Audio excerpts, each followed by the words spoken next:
Hey everybody, I hope you've had a good weekend. And this video is our presentation on the next unit, which is transformational leadership. So we've completed trait approach and skills approach and behavioral approach, and now we're going to look at some specific leadership theories. And the first one we'll look at is transformational leadership, and we're going to describe it and describe how it fits into the leadership process model. Recognize some of the applications of it, and discuss some strengths and criticisms. So before we get into the definition, let me ask you, who are some transformational leaders? When you think of transformational leadership, who comes to mind in society, in culture, in sports, in your life? A lot of times, sports coaches, teachers, community leaders, church leaders are transformational leaders. Some examples I thought of: popular culture, Oprah; politically, Michelle Obama; Martin Luther King and social justice; in the corporate world, Steve Jobs and Howard Stern. So it's helpful to have some individuals in mind as we work through the definition and what it is, because that will help us understand it more fully. So let's jump into the definition.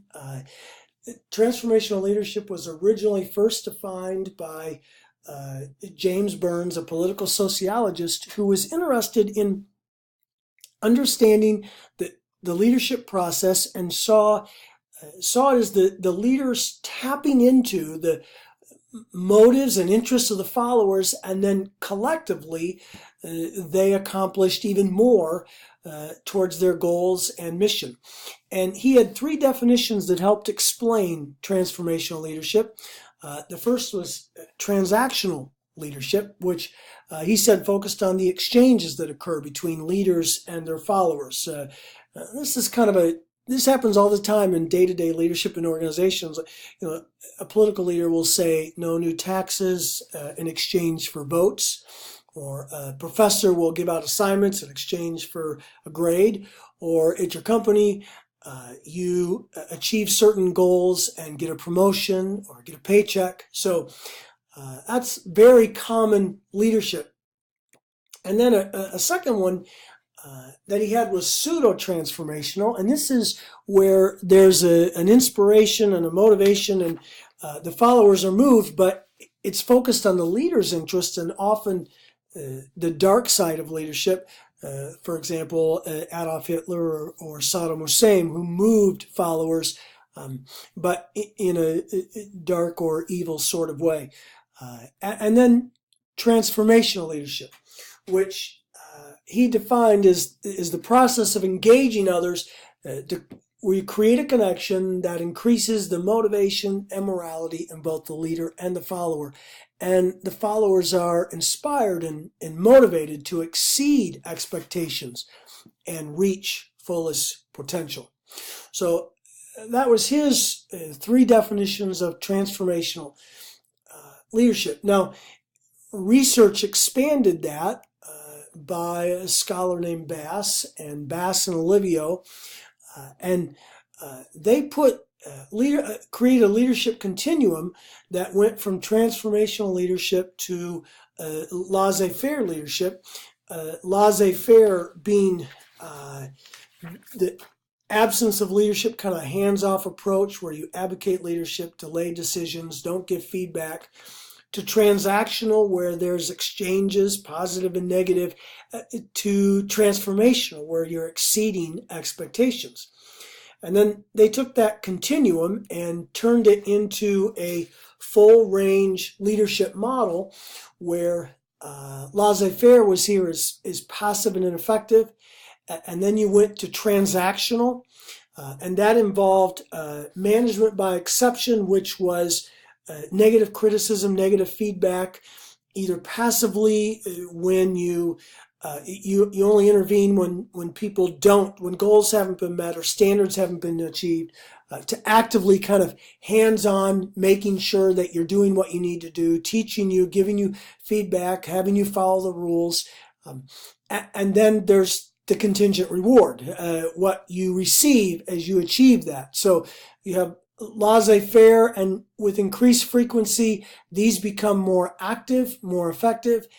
And then the last one being transformational leadership, which centered around 4 I's. And it's helpful to look at the definitions of those.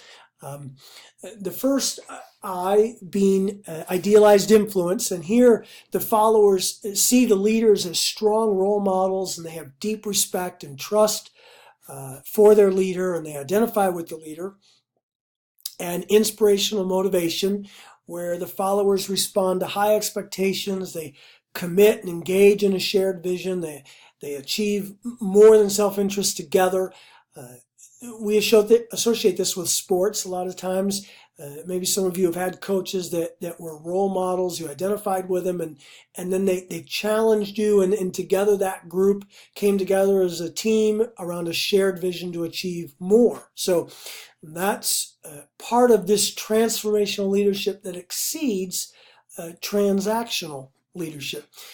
There's a third and fourth I, intellectual stimulation, where followers are urged to be creative and innovative, and followers challenge their own beliefs and kind of come to value those of the leader in the organization.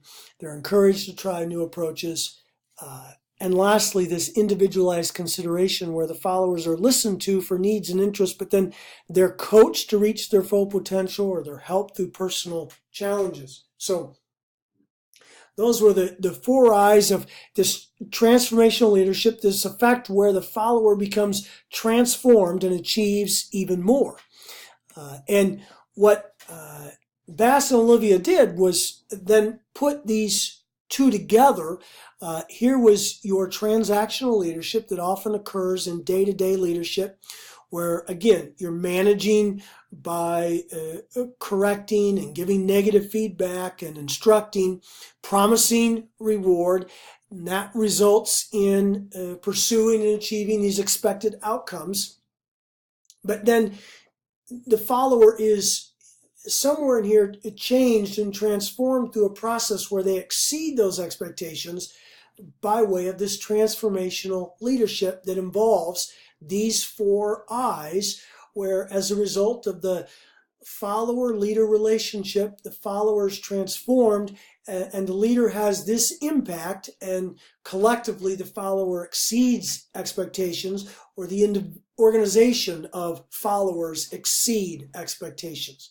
So, and they describe that as a transformational leadership. And so we go back to our models and examples. You can see coaches, teachers, community leaders, all part of those 4 I's, and some of them who have greater effect upon the followers. And you can look at how some of these examples did. And in particular, like with Apple's Steve Jobs, the mission of Apple was to make a contribution to the world by making tools for the mind that advance humankind. They just happened to make computers, and started in the education world. And Steve Jobs, as a transformational leader, inspired John Scully, who in 1983 was the president of Pepsi. And Steve Jobs went to him and said, "Hey, do you want to keep making sweet water drinks, or do you want to change the world?" And John Scully became the CEO of Apple, as they made tools for the mind that could advance humankind. So that's an example of a transformational leadership where Steve Jobs, his individual focus, his inspirational focus, his motivation collectively brought change to John Scully. So, then when we talk about transformational leadership, a lot of times it gets equated with charismatic leadership.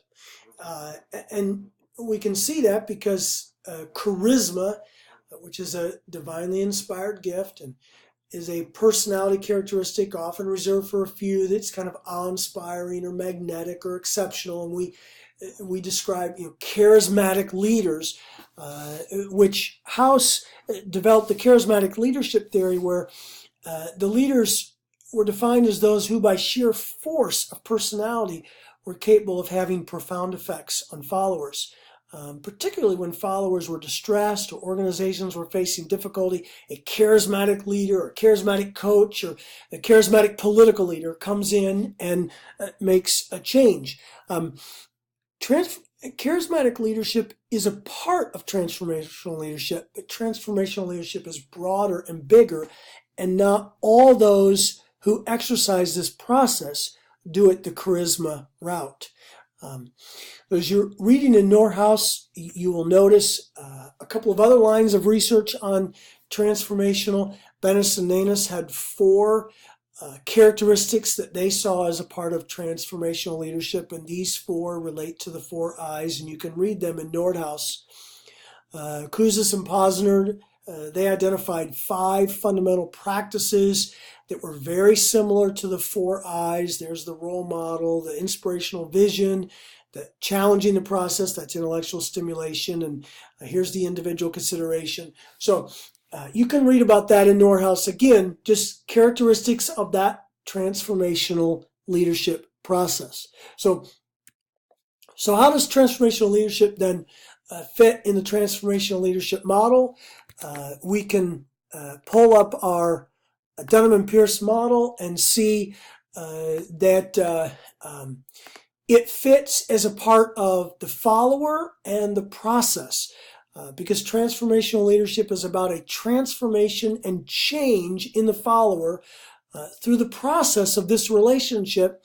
It does involve the leader assessing the needs and interests of the follower so it's some leader focus, but again, most of the impact is on the follower.